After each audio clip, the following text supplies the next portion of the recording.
Bonjour, je suis Olivier Chagnon et j'ai le plaisir de co-animer avec Mélissa Boisvert le balado Écoute pour voir. Pour ce premier épisode où on s'entretient avec Pierre Champagne, le directeur général de l'organisme L'Œil, et Barbara Martin, spécialiste en orientation et mobilité pour le CI3S Montérégie Centre et l'Institut Nazareth et Louis Braille, on avait envie de démystifier plusieurs éléments entourant les personnes non-voyantes ou malvoyantes. Bonne écoute. Dans cet épisode, Un exemple à ne pas faire, tu sais, je me rappelle d'une fois où j'étais près d'une intersection, j'attendais un ami, on allait marcher ensemble. Il y a quelqu'un qui arrive en voiture, qui se gare, qui débarque et qui vient auprès de moi, qui me prend par le bras, qui me tire et dit « Viens, je vais te faire traverser ». Il me tirait dans la rue, tu sais. Mais non. Mais j'avais pas du tout l'intention de traverser et j'avais pas besoin de traverser. J'attendais quelqu'un. L'Œil, l'organisme éducation, intégration, loisirs pour personnes handicapées visuelles, vous présente le balado Écoute pour voir. Découvrez la réalité du quotidien des personnes avec des limitations visuelles. Au courant des prochains épisodes, ce sera de magnifiques rencontres qu'on va faire. On va aussi faire plusieurs apprentissages. Mélissa Boisvert, très content de t'avoir comme co-animatrice pour ce balado. bonjour Olivier, très heureuse d'être avec toi aujourd'hui. Et ça va être, comme je disais, des apprentissages pour moi, entre autres, parce que moi, je ne vis pas votre réalité. Mais pour toi, je suis certain que ça va te replonger dans différents univers de ta vie. Comment tu vois les prochaines rencontres? Je crois que je vais sortir d'ici grandi. Je vais apprendre des choses et puis j'espère vraiment que les auditeurs vont apprendre autant que moi et toi après avoir écouté ces 12 balados. Ouais, on va vivre des moments sans doute touchants avec des témoignages. On va avoir des conseils aussi d'experts. Donc, ça sera des beaux épisodes. Vous allez entendre aussi des fois des petits bruits de chiens parce que on a des petits pitous qui viennent en studio pour accompagner par moments certaines personnes qui seront derrière le micro. On en a un chien avec nous présentement. C'est le chien de Pierre. Salut Pierre. Bonjour Olivier. Et on a Barbara aussi qui est avec nous, qui n'a pas de chien. Tu es voyante, mais toi, tu es surtout une grande spécialiste qu'on aura l'occasion de découvrir en fait au courant des prochains épisodes. Toutes les notions et surtout tout l'accompagnement que tu peux faire auprès de gens qui vivent avec cette réalité-là. J'ai envie qu'on commence ce balado-là avec la base. Moi qui est voyant, vous qui avez une autre réalité, et qu'on apprenne ensemble à bien utiliser des fois les termes, parce que moi, je vous ai posé préalablement avant qu'on ouvre le micro, comment j'utilise les termes? Est-ce que le terme aveugle est encore utilisé? Le lexique autour de la maladie que vous pouvez vivre avec? Quels sont les bons mots qu'on devrait utiliser? Je pense que, Olivier, tu as dit la bonne chose. En fait, c'est important de définir que c'est une personne. Tu sais. On ne dit pas un aveugle, on dit une personne aveugle. C'est que ça ne vous définit pas, vous n'êtes pas... Vous êtes une personne avec soit une cécité ou un handicap visuel, mais pour autant, vous n'êtes pas un aveugle. Tu sais, je comprends ce que tu veux dire. On est avant tout une personne. Exactement. Vous êtes des humains qui composent avec une réalité qui est propre à vous, qui peut aussi quand même différer d'une personne à l'autre. Donc, vous avez tous des réalités différentes. Moi, j'aimerais vous demander de quelle façon on pourrait guider, Barbara, tu pourrais y répondre, une personne aveugle. Parce qu'il y en a qui ont des cannes, il y en a qui ont des chiens guides, mais parfois, ça peut être aussi d'être soi-même la personne qui devient un peu un guide pour donner des orientations. Comment on guide une personne? Alors ça, c'est toujours la question à 1000 piastres, comme on dit. Oui. Effectivement. Mais en fait, déjà, avant de guider, d'aider, c'est déjà de savoir comment on aborde une personne qui aurait peut-être besoin d'aide, finalement. Donc, c'est comme de repartir à ce principe-là. On ne part pas avec l'idée préconçue que la personne a besoin d'aide. Peut-être qu'elle est autonome et qu'elle n'a pas besoin. Tout à fait. Je dirais, l'exemple classique, une personne, je dirais, qui est au coin d'une rue, donc qui a une déficience visuelle, qui a une canne, admettons, ça se peut que cette personne-là ait besoin d'aide, mais ça se peut qu'elle est juste en train de prendre le temps d'écouter son environnement pour savoir qu'est-ce qui se passe et prendre la bonne décision du moment pour traverser en sécurité. Donc, c'est pas prendre pour acquis, la personne est là, toute seule, en réflexion, elle a besoin d'aide, pas nécessairement. Par contre, c'est bien de lui proposer, parce que si elle a besoin d'aide, ça va être confortable de savoir qu'il y a quelqu'un à côté. Donc, c'est déjà comment s'approcher d'une personne. C'est effectivement lui parler sans nécessairement crier non plus, mais aborder la personne d'un ton de voix normal et puis lui proposer, en tout cas lui poser la question, est-ce que vous avez besoin d'aide, monsieur ou madame, puis sans contact physique. Ça, c'est une chose qui peut être très importante, c'est de ne pas aller toucher la personne, ça peut la surprendre. Ça peut aussi rentrer dans sa bulle intime. On n'a pas le goût de se faire toucher par n'importe qui. Donc, de se présenter. Et puis, là, la personne va vous répondre « Non, merci, j'ai pas besoin d'aide, je suis en train de réfléchir. » Ou « Ben oui, s'il vous plaît, est-ce que vous pourriez m'aider pour peut-être traverser? » Donc là, c'est sûr que un petit réflexe que les personnes ont, c'est d'attraper le bras de la personne. Faire ou des fois sentir la présence. Exact. Et puis aussi, je pense, le guide a besoin de... Il se rassure un petit peu en disant, je prends la personne, je la protège. Il y a comme une bonne volonté derrière ça, malgré tout. Donc, c'est juste de se dire, là, peut-être que je vais demander comment je peux vous aider. Donc là, il y a effectivement une petite technique. C'est pas la personne qui aide, qui prend le bras ou la canne, ou des fois le harnais du chien pour l'emmener quelque part. La personne est active, elle décide elle-même. Donc finalement, c'est la personne avec la déficience visuelle qui va plutôt prendre le bras de son guide. Ça fait deux choses. Elle est active, elle décide de prendre ou de lâcher le bras. Elle a le choix au moment du parcours. Et aussi, ça fait qu'elle est en retrait par rapport au guide. Le guide est en avant, c'est sécurisant. C'est le guide qui va aborder en premier la situation. Donc ça donne un petit confort et une garantie de « OK, là, moi, je suis en arrière, s'il y a quoi que ce soit, je ne suis pas la première devant le danger. Ouais. » Donc ça, c'est un principe de base. La personne prend le bras du guide en arrière, derrière le coude, et suit comme ça le mouvement finalement. Ce qui n'empêche pas la personne d'utiliser sa canne pour un complément d'information. Puis le chien aussi va être à côté. Surtout que c'est des personnes qui ne connaissent pas les techniques, ce ne sont pas des professionnels. Exact. Donc ça donne une double garantie de continuer à utiliser son outil. Donc ça, c'est comme une petite base.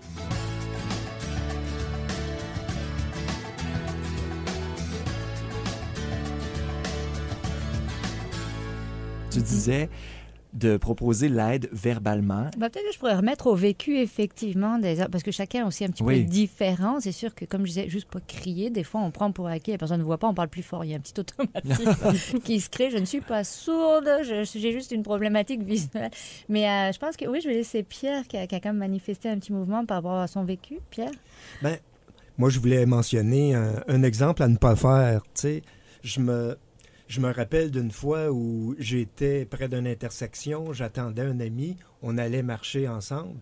Il y a quelqu'un qui arrive en voiture, qui se gare, qui débarque et qui vient auprès de moi, qui me prend par le bras, qui me tire et dit « Viens, je vais te faire traverser ». Il me tirait dans la rue, tu sais. Mais non. Mais j'avais pas du tout l'intention de traverser et j'avais pas besoin de traverser. J'attendais quelqu'un. Alors, j'ai dit à la personne, « Merci, monsieur, c'est bien gentil, mais j'avais pas du tout l'intention de traverser. Pouvez-vous, s'il vous plaît, me ramener à l'endroit où j'étais? » Parce que ça peut être déstabilisant aussi, le fait que la personne m'ait tiré puis apporté comme ça à un endroit où est-ce que je m'attendais pas. Ça peut me désorienter. Absolument. Alors, c'est important de vraiment bien communiquer et demander à la personne si elle a besoin d'aide. Ça devient une espèce de stresseur, finalement, de se faire justement désorienter. Puis, tu ne connais pas la personne autour, tu ne connais pas ses intentions aussi. Exact. J'imagine que ça peut être hyper déstabilisant. Ouais. Donc, l'idée, c'est vraiment, de ce que je comprends, c'est d'avoir, premièrement, l'attention de la personne doucement et après de lui proposer, ou en fait lui demander, pas lui proposer, lui demander si elle a besoin d'aide. Et après ça, j'imagine que c'est l'étape aussi de comment. Exact. Puis Comment cette petite phrase est importante. Voilà, comment je peux vous aider? Il y en a quand même qui vont prendre les devants, qui sont habitués aussi. Là encore, chaque personne est différente. Donc, il y en a qui tout de suite vont aller agir et puis prendre le bras de la personne qui propose son aide.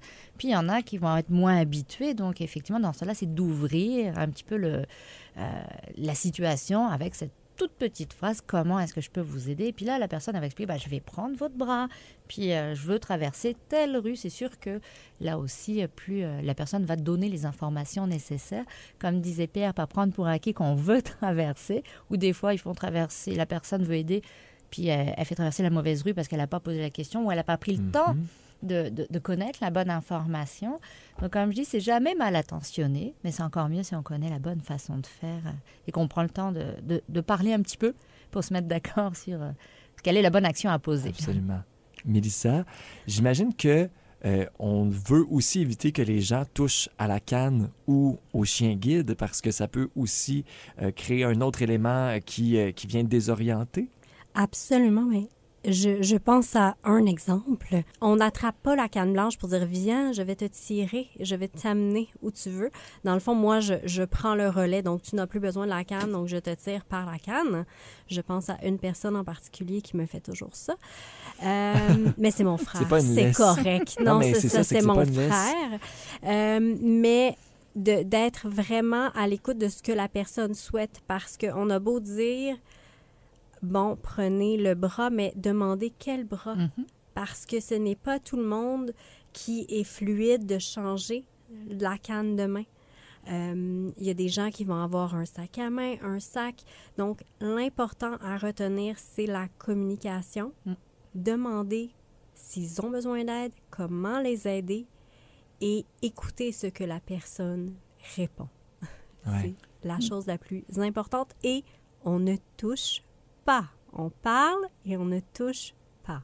Pour revenir avec ce que Mélissa disait pour comment puis-je vous aider, de quel côté voulez-vous que je me place, parce qu'un utilisateur de chien guide, le chien va toujours marcher à la gauche de la personne. Alors, à ce moment-là, ça sera différent. Il faut que la personne qui va nous guider soit à notre droite, parce que le chien, lui, ne voudra pas marcher à notre droite. Fait que, c'est pour ça que c'est important de le demander. Oui, puis je rajouterais, ça me fait résonner quelque chose, Pierre aussi. Donc là, on était dans la demande d'aide, puis l'approche. Là, on parle en plus avec le chien guide d'une spécificité en lien avec le côté. Mais il y a une grosse spécificité aussi avec le chien guide que je tiens à mentionner ici. Ouais. C'est que les gens sont attirés par le chien aussi. C'est Donc sûr. là, c'est aussi une autre présentation quand une personne avec une déficience visuelle est avec un chien guide. Les gens ont le goût, puis il est donc bien mignon, ce chien. Il est Puis calme, souvent. Il est calme. aussi. Puis souvent, un des réflexes aussi, c'est la main va aller flatter gentiment ce chien. Donc, je trouve que c'est le bon endroit pour dire, s'il vous plaît, ne pas toucher le chien. Quand il est au harnais, c'est un chien qui est au travail. Donc ça, on le demande, on le publicite, ce genre d'informations beaucoup. Les maîtres de chiens guides le disent aussi, mais c'est sûr que c'est pas toujours agréable de dire, s'il vous plaît, mon chien est au travail, ne pas le toucher. Donc, c'est vrai qu'un chien guide, comme tout chien d'assistance, finalement, ils sont au travail, ça nécessite de la concentration. Et donc, c'est de ne pas aller le toucher. Ça crée une stimulation, en fait, pour Tout à le fait. chien. Et là, donc, éventuellement, il pourrait faire aussi des erreurs. Eh bien, exactement. Ou il peut après vouloir solliciter que les autres personnes le flattent, et ainsi de suite. Là, on parle de un cumul, bien sûr. Si c'est une fois dans sa vie, ça ne va pas trop perturber. Mais le problème, c'est que c'est de la répétition. Puis, à un moment donné, le chien, il va vouloir se faire flatter par tout le monde. Puis, son dressage peut un petit peu prendre du bord.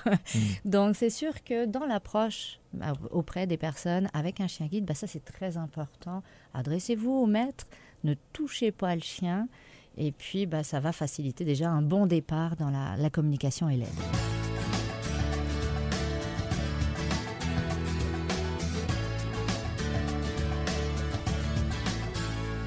Vous avez différents vécus, Pierre, Mélissa. J'aimerais que vous me partagiez peut-être un moment où vous avez senti une différence, je vais utiliser l'anglicisme, un clash entre une personne qui est voyante et une personne non-voyante.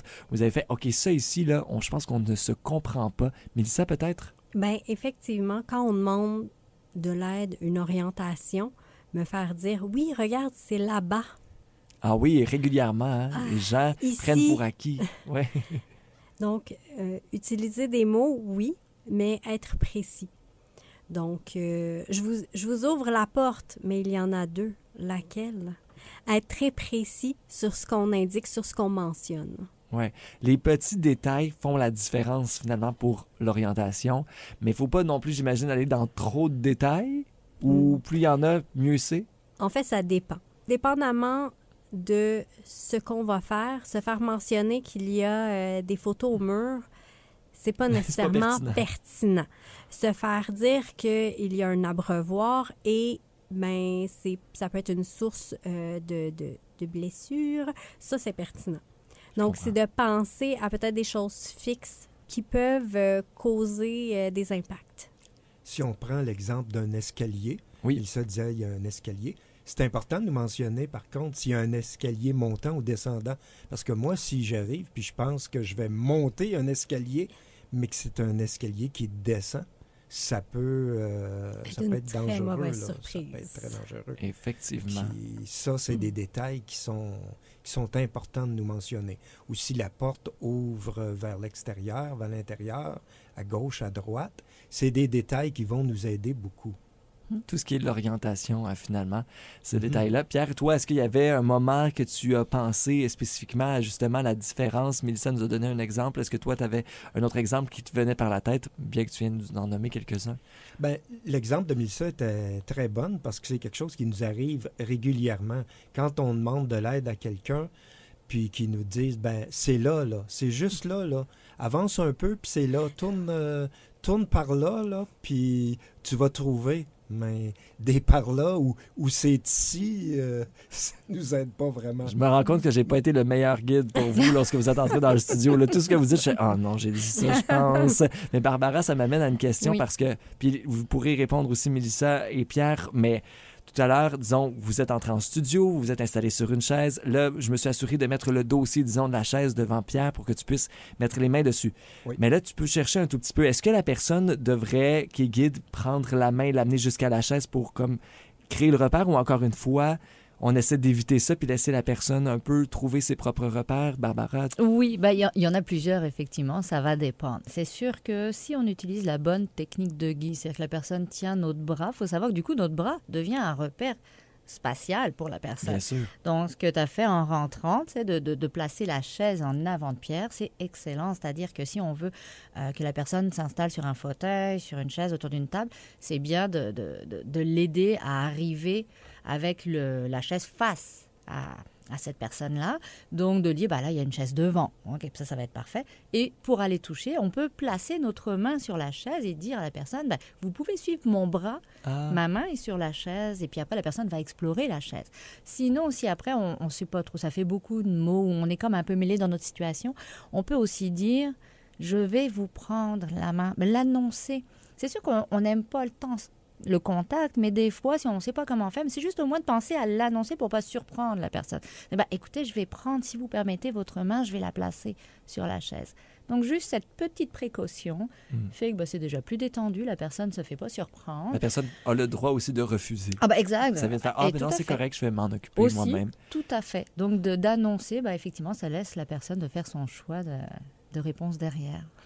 Je trouve qu'on a installé de magnifiques bases pour ce balado où on va entrer dans différents sujets, passant de l'accessibilité universelle à se déplacer sécuritairement, des témoignages, comme je vous disais. Merci à vous trois, puis on va vous retrouver dans différents épisodes. Merci. Merci.